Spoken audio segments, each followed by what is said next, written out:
तो दोस्तों आज हम फिर से आपके लिए लेकर आए हैं देश दुनिया की सभी ताजा बड़ी खबरें। फटाफट एक एक कर विस्तार से आज आपको बताएंगे, तो वीडियो को अंत तक जरूर देखें। दोस्तों वीडियो बनाने में हमें काफी मेहनत लगी है, तो वीडियो को दिल से लाइक कर दीजिए। दोस्तों पहले कर मैं आपको बता दें कि अमेरिका से हिंदूवादी संगठनों को लगा बड़ा झटका। अमेरिका में आरएसएस को बैन करने की उठी मांग, अंध भक्तों को झटका। वहीं आपको बताएंगे दोस्तों कि उत्तर प्रदेश में मदरसों के सर्वे कराए जाने पर भड़के असदुद्दीन ओवैसी, बोले योगी एक आदेश दे दे तो उत्तर प्रदेश में नहीं रहेगा कोई भी मुसलमान। वहीं आपको बताएंगे दोस्तों की ट्विन टावर की जगह पर बनेगा भव्य राम मंदिर, विराजमान होंगे रामलला, आरडब्ल्यूए ने लिया फैसला।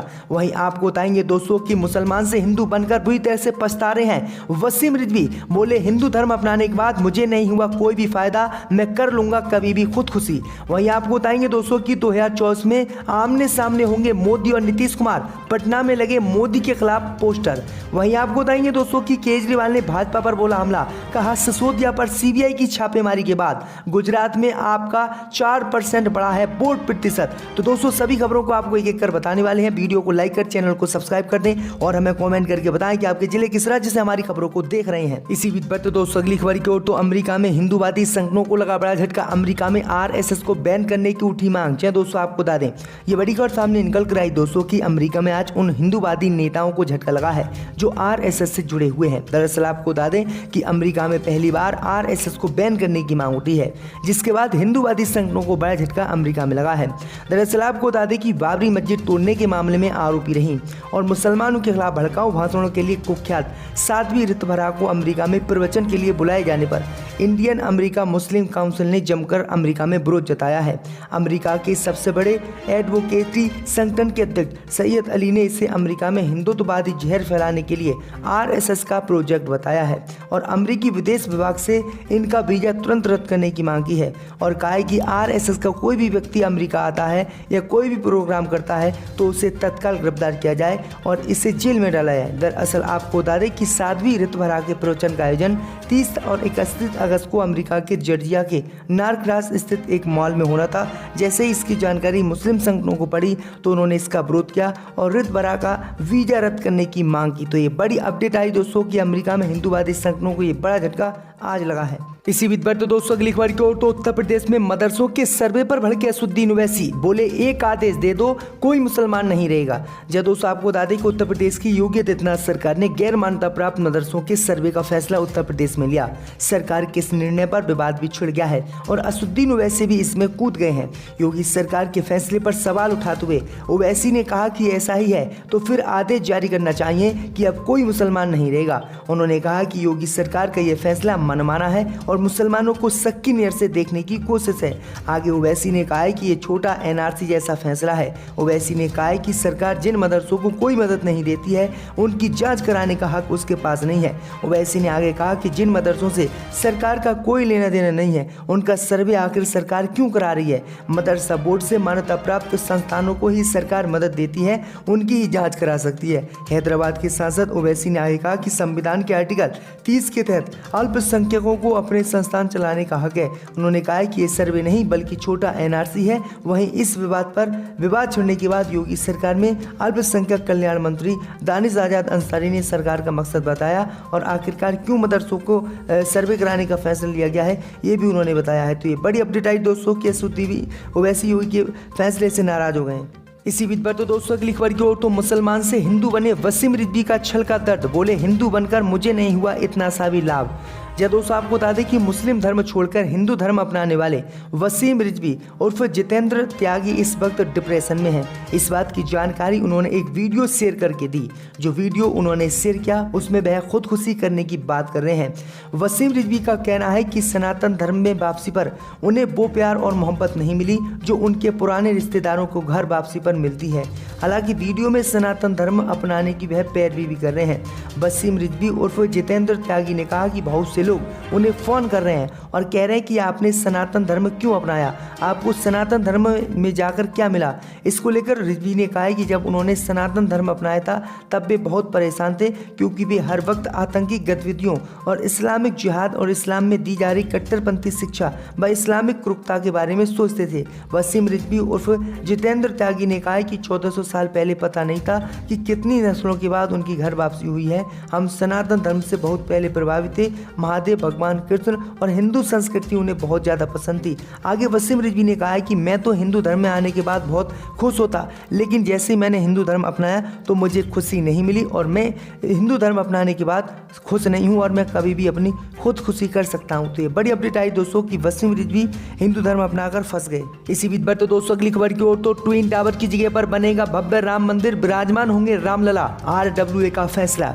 जी दोस्तों, आपको बता दें कि ट्विन टावर ध्वस्त हो चुका है, उसके बाद वहां क्या बनाया जाएगा, इस बात को लेकर गुरुवार को RWA की बैठक हुई, जिसमें यह फैसला लिया गया है कि वहां पर एक भव्य मंदिर का निर्माण कराया जाएगा, जहां पर रामलला और भोलेनाथ के साथ साथ अन्य भगवान की मूर्तियों को स्थापित किया जाएगा। साथ ही साथ RWA की अहम बैठक में उसी जगह पर बच्चों को खेलने के लिए एक बड़ा पार्क बनाने का भी फैसला लिया गया है, जिसमें हरियाली पर विशेष ध्यान दिया जाएगा।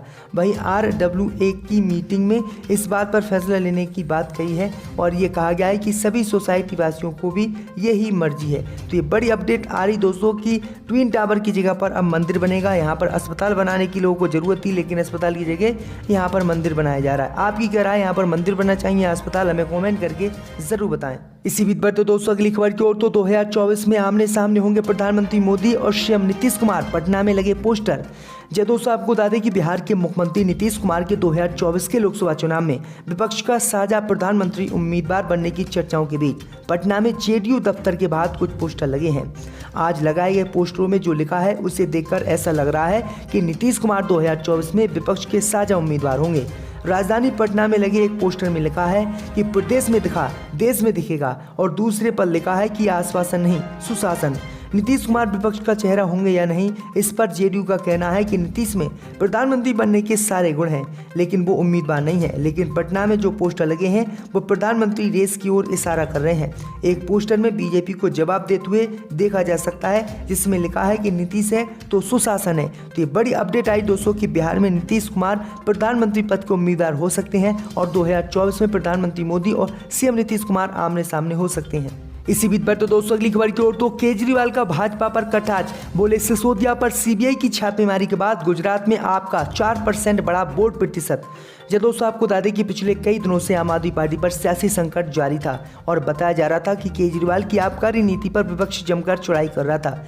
इसी मुद्दे को लेकर मनीष सिसोदिया पर जमकर भाजपा की तरफ से बयानबाजी हुई थी। हालांकि राजधानी के मुख्यमंत्री अरविंद केजरीवाल ने बृहस्पतिवार को औपचारिक तौर से स्पष्ट किया कि जब CBI ने मनीष सिसोदिया के घर पर छापा मारा था तो उस समय उनके हाथ में कुछ नहीं आया था, जिसकी वजह से गुजरात राज्य में आम आदमी पार्टी को क्लीन चिट मिली और पार्टी की मत 4% बढ़ गई।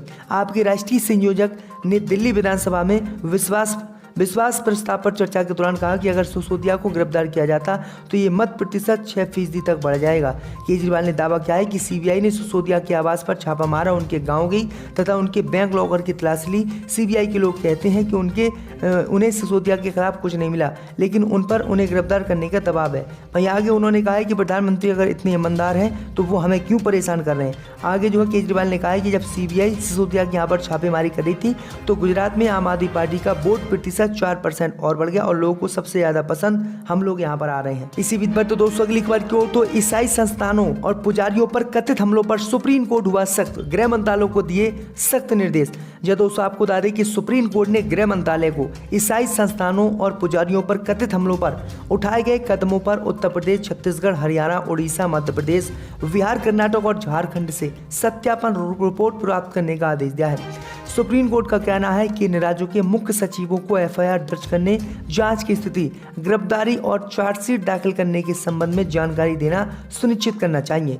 सुप्रीम कोर्ट ने रिपोर्ट तैयार करने के लिए 2 महीने का समय दिया है।